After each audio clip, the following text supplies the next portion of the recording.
Welcome to the Toyland!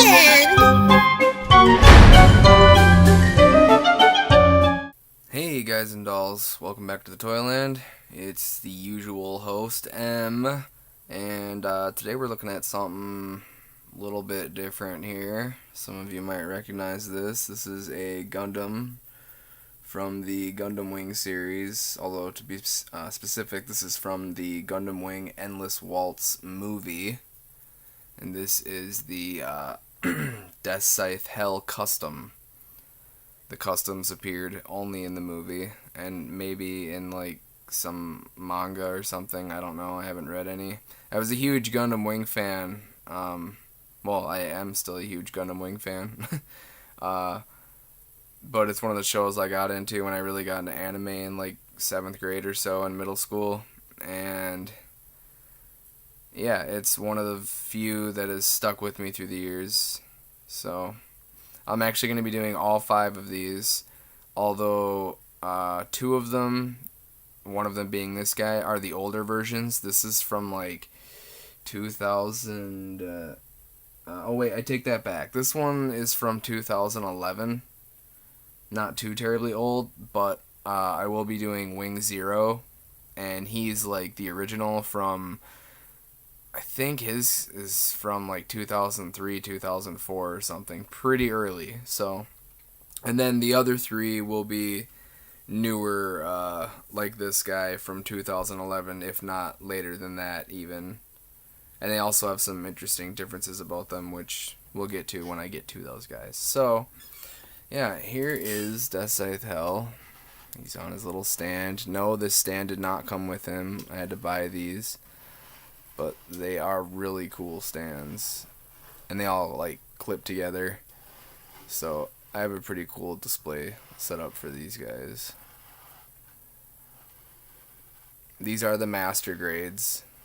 Very fun to build. They actually have anything under a master grade usually is just essentially a hollow shell when you put it together, but these master grades, they actually have a full skeleton underneath that you build first, and it actually adds quite a bit of weight to them. They're less like models and more like action figures. Like, they're way cool. When I was younger, I used to build these, but I never went for the master grades because I just didn't want to spend that kind of money. I was happy with my cheaper models, but as I got older and I kind of wanted to build some of these again, I was like, I'm getting the master grades, and they're definitely a fun build if you like to do this kind of stuff and you've never done a master grade. Highly recommend it. They're way cool. So take a look at this box here. I guess there it is. It's huge. It's a massive box, by far the biggest of all the Gundams. I believe that's because of his wing pieces, but alright, so the front's got that cool art, which you've seen the whole time. Side just has some information. The back has absolutely nothing. It's just a gray box. The side here has him posed. Okay, see, here's the difference between the 2 versions. This is Deathscythe on the TV show, and this is what he looked like in the movie, if you have not seen that. And there's the other customs. I have to crawl my hand across this massive box. See, there's the regular versions, then there's these custom versions, and then there's these, which are like amalgamations of both the customs and the regular TV show versions. And I'm not sure what that's from. If New Mobile Report, Gundam Wing, illustration by Katoki Hajime.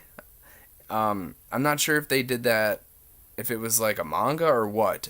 I tried to find it and find some information, but the other 3 Gundams are these models. They're like the amalgamated weird versions that cross both the custom movie versions and the TV show versions. Oh, last side here, right? I believe. No, one more. Just more information, and then this side here, which shows you little tiny duo Maxwell. There's actually two duos. There's two with all of these. You get one that stands, and they're really tiny. They're in scale with the Gundams. And then one that goes inside the Gundam and sits in the cockpit, which is pretty sweet. It just shows you some movements and stuff there and what the model can do. Oh, all the runners are in there. I guess I could show you that too. Let you know how many runners you're going to get with this thing. Let's take a look. It's a lot, I'll tell you that. So bear with me while I count them. 1, 2, 3, 4, 5, 6, 7, 8, 9, 10, 11, 12, 13, 14, 15, 16, 17, 18, 19, 20. So yeah, about 20 runners, give or take 1 or 2. And it's actually going to be give. So it's like 20, maybe 21, 22. I didn't feel like counting the rest, but I think I got them. It could be 20 dead on. So yeah, just an idea if you are interested in building these, what you're going to be up against. Lots of runners, lots of tiny pieces, lots of fun. I thoroughly enjoy building these. It was way fun. So let me pop him off his stand here. Ditch the weapon. Can I have that, please? Thanks, buddy. Oh, there goes his hand falling off. These guys have some interesting hands. I love how... Unfortunately, my Wing Zero does not have these hands, the same styles, but they actually have, like... Here, let me show you. On the weapon, if we can see it here. See them grooves? All like that groove cut out? Well, there's a small, like, little plate on the palm that pokes out, and it slides right into those grooves, so he can hold it anywhere. And the fit is really nice. It works perfectly. It was an ingenious little change to these models, because like I said, I built a lot of the older ones, and then building these newer ones, it was interesting to see what they did with them to better them, actually. Lots of improvements. Alright, here. Kind of depose him. These guys have a lot going on. There's so much articulation. It's so cool. He's a bit dusty. Alright, so there he is off of his stand. They're a good size. They're basically like 7-inch figures or so. Maybe a little taller. Definitely have some weight compared to a lot of other models, like I mentioned before, because of that frame underneath. That's so cool, building that frame first. Alright, so I won't block the light here. I'm actually using that light again over here in front because it casts a lot of shadows in back, but for these close-ups and bringing the figures in close, it looks really nice. A lot of visibility, so I hope you guys don't mind, but yeah, okay, articulation. There's so much. We'll start with the head. The head goes up and down, like really, really good movement there. Sorry, make sure it's in frame, stupid. Side to side, it goes all the way around if you want it to. The shoulder pads have movement themselves. These actually do something. They pop out and spread, and I don't remember how exactly. It's mostly for when you do the cloak thing. These like pop up so they can go over the cloak and not hinder anything. But the arm goes out. The arm spins. Oh, I'm blocking the light here. Out. Spin. It can go all the way around if you want it to. And then it's got like this shoulder forward movement. It's literally like this. It's attached to a flap that just rocks forward. And the arm goes out and forward and back, of course. He's got some hindrance because of the cloak. They've got elbows that are actually double jointed, if you can see that. It bends at the bottom there, and it bends up there. The hands even have a really fair range of movement. They rock up and down, side to side, and they spin around. The thumb is not fully pulsable. Like, you can't actually bend the finger joints, but it moves around on a ball joint. in there, if you can see that, that's the little peg. Come on, focus.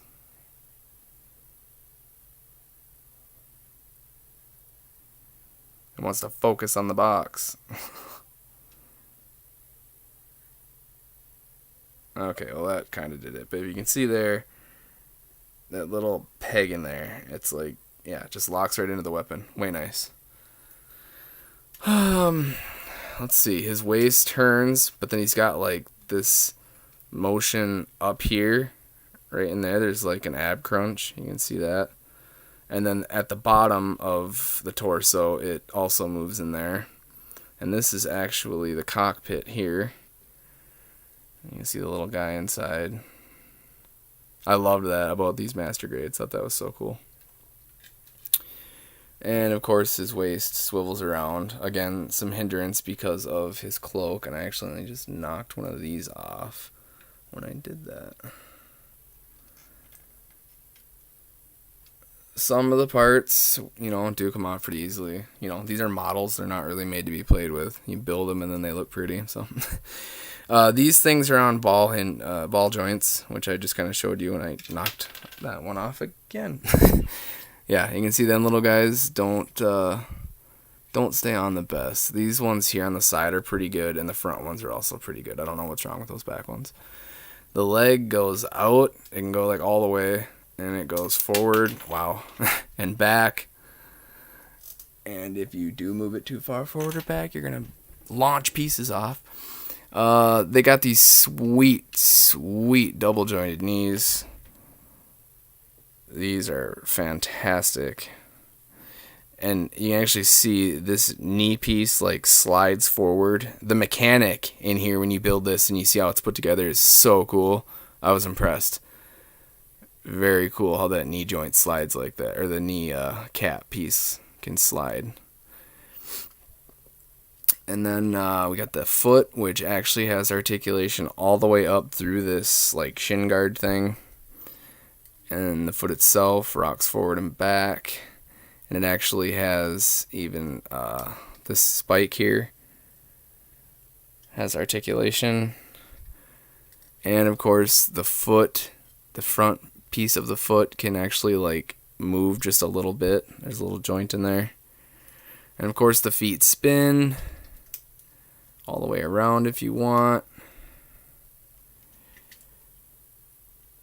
Yeah, I think that does it. Is that all of his articulation? Well, other than the wings. I want to make sure I get the body though. There's just so much. So much. And the legs do swivel. I don't know if I mentioned that. So the wings have some movement to them here, and this piece can move there independently and there independently, and they can actually slide together. It's being a pain in the butt. Like that. I'm knocking more of his flaps off. But you can see it still comes together more, but it's just being stiff. I didn't want to mess with it too much. Oh, no, it doesn't want to come out. One sec. Yeah, I usually don't have any issues with these guys because I'm not usually messing with them. So, like I said, not really meant to be played with. They're models, so if you enjoy models because they're models, you enjoy the build, and then looking at them afterwards, like, hey, I made that, then you shouldn't have any issue with the part staying on. But if you're going to build it and try to, like, reenact scenes and stuff, you're going to have some trouble. So, yeah, and he does do the cloak thing that I mentioned where this all folds around him, but it's actually kind of annoying to do, and I don't really want to demonstrate it. Here, I'll give you kind of an idea. And these have to go up and everything, and it actually comes together, and yeah, I mean, it's kind of cool. I never do it. I always have them spread open like bat wings. Looks way cooler. Similar to how Wing Zero also has that cloak mode, the atmosphere reentry mode, where the wings, the angel wings, fold in front of them and stuff. It's cool, but I never put them in that form, so yeah, he does do it, though. He does cloak up. if you are wondering. So, yeah, I think that about does it.